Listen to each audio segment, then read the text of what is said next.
आज हम लोग कक्षा 9 के गणित विषय में प्रथम अध्याय संख्या पद्धति के अंतर्गत प्राकृत संख्या, पूर्ण संख्या, पूर्णांक संख्या और परिमेय संख्या के विषय में जानकारी प्राप्त करेंगे एवं प्रश्नावली 1.1 के प्रश्न 1 और 2 को हल करेंगे।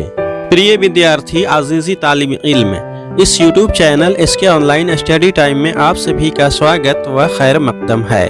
वीडियो ज्ञानवर्धक लगे तो लाइक और शेयर जरूर करें। यदि अभी तक इस चैनल को सब्सक्राइब नहीं किए हैं तो कृपया सब्सक्राइब कर लें।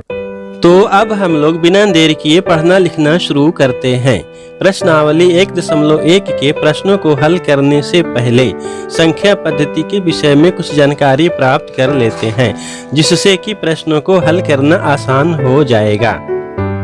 प्राकृत संख्याएं, अंग्रेजी में इन्हें नेचुरल नंबर्स कहा जाता है। प्राकृत संख्याओं के समुच्चय को n द्वारा सूचित किया जाता है। 1 से अनंत तक के सभी संख्याएं प्राकृत संख्याओं के समुच्चय होते हैं। पूर्ण संख्याएं, अंग्रेजी में इन्हें होल नंबर्स कहा जाता है। पूर्ण संख्याओं के समुच्चय को W द्वारा निरूपित किया जाता है। प्राकृत संख्या के समुच्चय के शुरू में शून्य मिला देने से पूर्ण संख्याओं का समुच्चय प्राप्त होता है। इसलिए शून्य पूर्ण संख्या के समुच्चय में तो है, परंतु प्राकृत संख्या के समुच्चय में नहीं है। इसलिए शून्य पूर्ण संख्या है, परंतु प्राकृत संख्या नहीं है। पूर्णांक संख्याएं, अंग्रेजी में इन्हें इंटीजर नंबर्स कहा जाता है।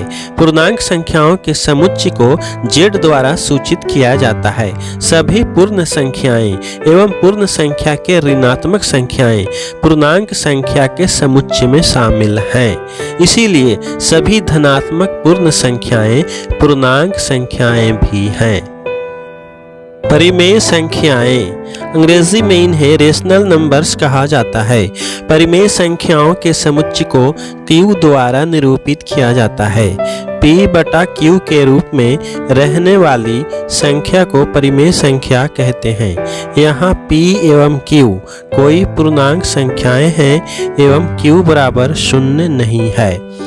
P तो शून्य हो सकता है, लेकिन Q बराबर शून्य नहीं होता, क्योंकि जब किसी संख्या को शून्य से भाग देते हैं तो संख्या अपरिभाषित हो जाता है।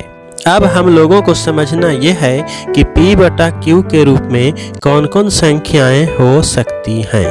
तो सभी पूर्णांक एवं भिन्न संख्याओं के समुच्चय को परिमेय संख्या कहते हैं।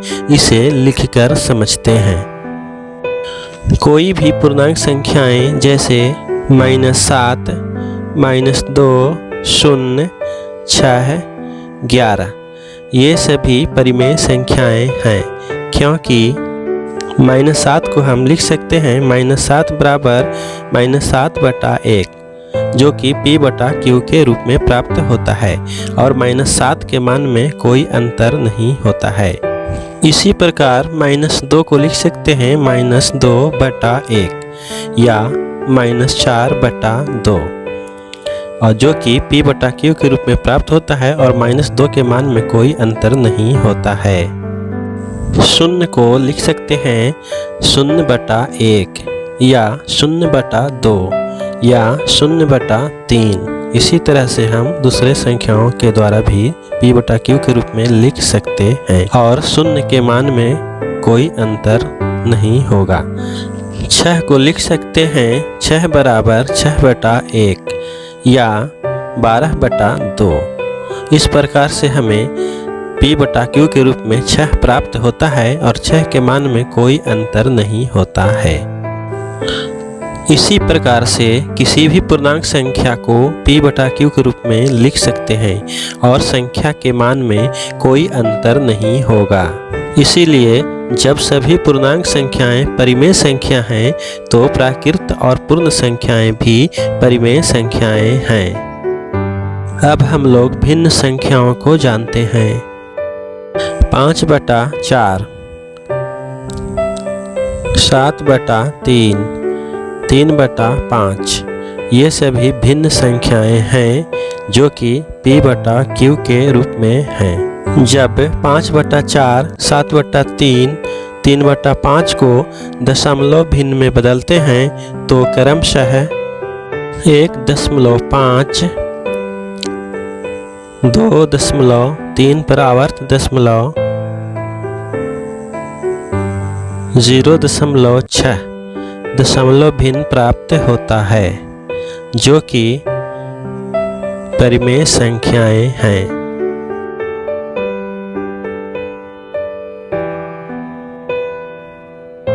नोट: परिमेय संख्याओं के जोड़, घटाव, गुणा एवं भाग द्वारा प्राप्त संख्या भी परिमेय संख्या होती है। दो परिमेय संख्याओं के बीच अनंत परिमेय संख्याएं होती हैं, यानी संख्या चाहे जितनी बड़ी हो चाहे जितनी छोटी हो, दो संख्याओं के बीच में अनंत परिमेय संख्याएं होती हैं। अब हम लोग प्रश्नावली 1.1 के प्रश्न को पढ़ेंगे और इसे हल करेंगे। पहला प्रश्न है, क्या 0 एक परिमेय संख्या है? क्या इसे आप p/q के रूप में लिख सकते हैं, जहां p और q पूर्णांक है और q बराबर 0 नहीं है? तो अब तक हम लोग यह जान चुके हैं कि पूर्णांक एवं भिन्न संख्याओं के समुच्चय को परिमेय संख्या कहते हैं। चूंकि 0 पूर्णांक संख्या के समुच्चय में है और 0 को p/q के रूप में लिख सकते हैं, इसलिए 0 एक परिमेय संख्या है। तो इसे लिखते हैं।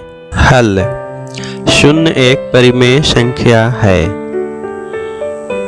क्योंकि 0 को हम p/q के रूप में लिख सकते हैं, जैसे 0 बराबर 0/1, 0/2 या 0/3 लिख सकते हैं, जो कि p/q के रूप में है और 0 के मान में कोई अंतर नहीं आता।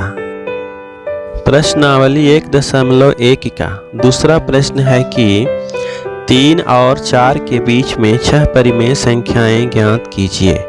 तो जैसा कि हम लोग जानते हैं, दो संख्याओं के बीच में अनंत परिमेय संख्याएं होती हैं, लेकिन यहाँ हमें केवल 6 परिमेय संख्याएं लिखना है।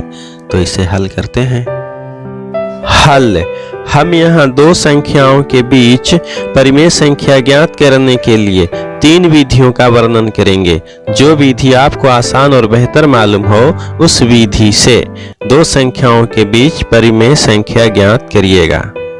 पहली विधि: इस विधि में दोनों संख्याओं को जोड़कर 2 से भाग देकर दोनों संख्याओं के ठीक बीच में एक संख्या ज्ञात करते हैं।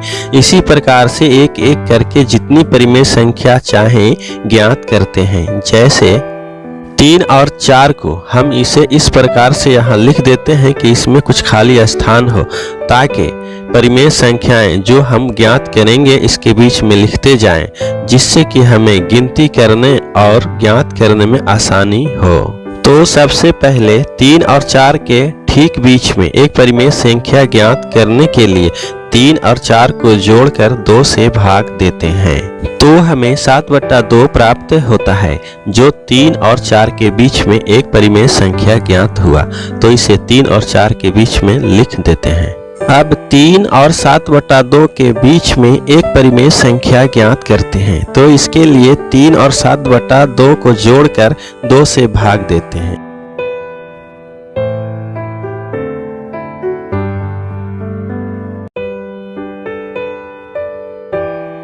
तो हमें 13/4 प्राप्त हुआ, जो 3 और 7/2 के बीच में एक परिमेय संख्या है। तो इसे यहाँ लिख लेते हैं। अब हम लोग 7/2 एवं 4 के बीच में एक परिमेय संख्या ज्ञात करेंगे।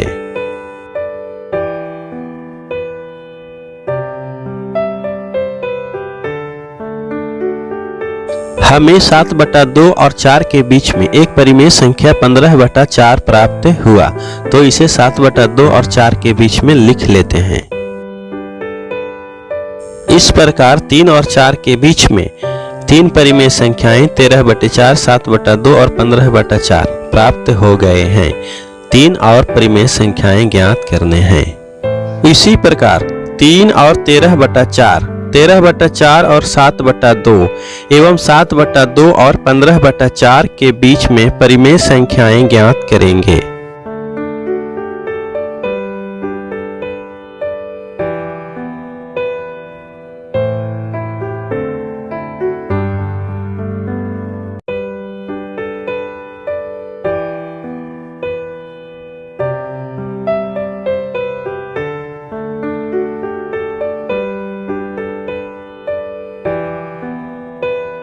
इस प्रकार से हमने 3 और 4 के बीच में 6 परिमेय संख्याएं 25/8, 13/4, 27/8, 7/2, 29/8 और 15/4 ज्ञात कर लिए हैं।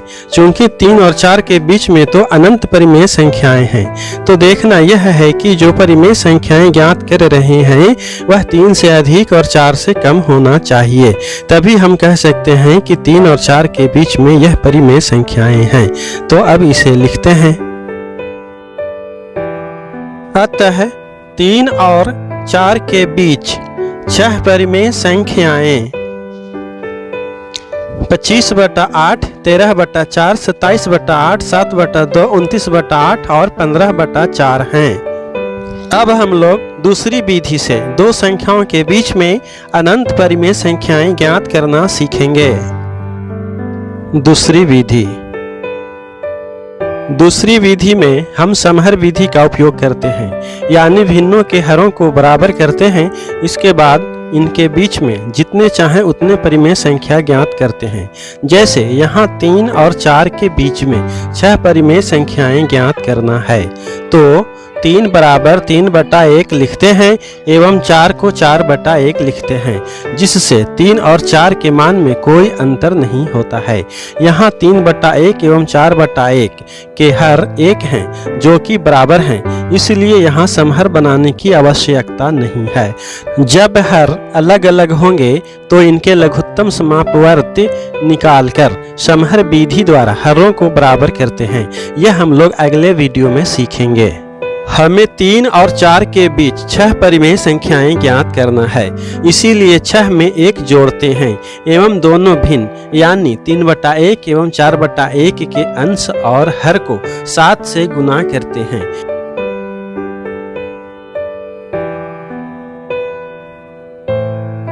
तो हमें 21/7 एवं 28/7 प्राप्त होता है।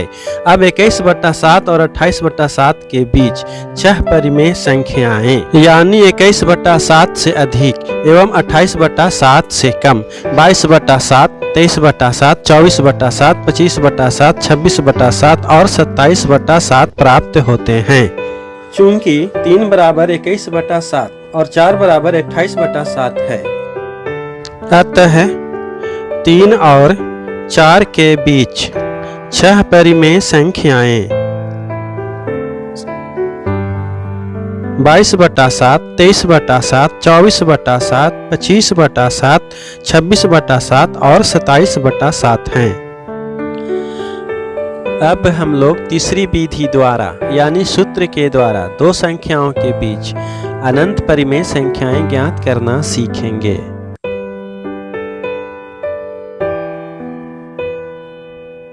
सूत्र a जोड़ n इंटू b बटा n जोड़ 1 से दो संख्याओं के बीच परिमेय संख्या ज्ञात करना।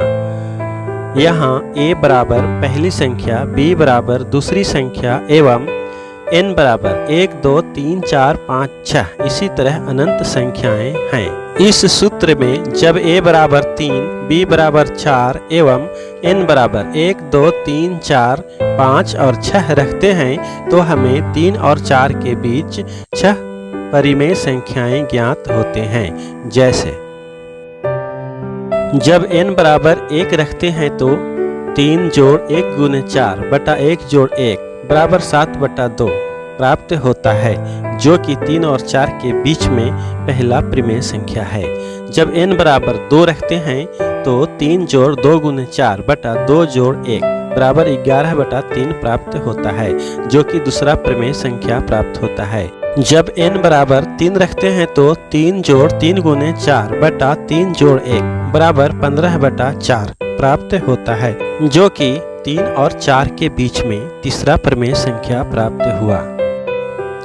जब n बराबर 4 रखते हैं तो 3 जोड़ 4 गुने 4 बटा 4 जोड़ 1 बराबर 19 बटा 5 प्राप्त होता है। जब n बराबर 5 रखते हैं तो 3 जोड़ 5 गुने 4 बटा 5 जोड़ 1 बराबर 23 बटा 6 प्राप्त होता है। जब n बराबर 6 रखते हैं तो 3 जोड़ 6 गुने 4 बटा 6 जोड़ 1 बराबर 27 बटा 7 प्राप्त होता है। तो इस सूत्र के द्वारा भी दो संख्याओं के बीच जितने चाहें परिमेय संख्याएं ज्ञात कर सकते हैं।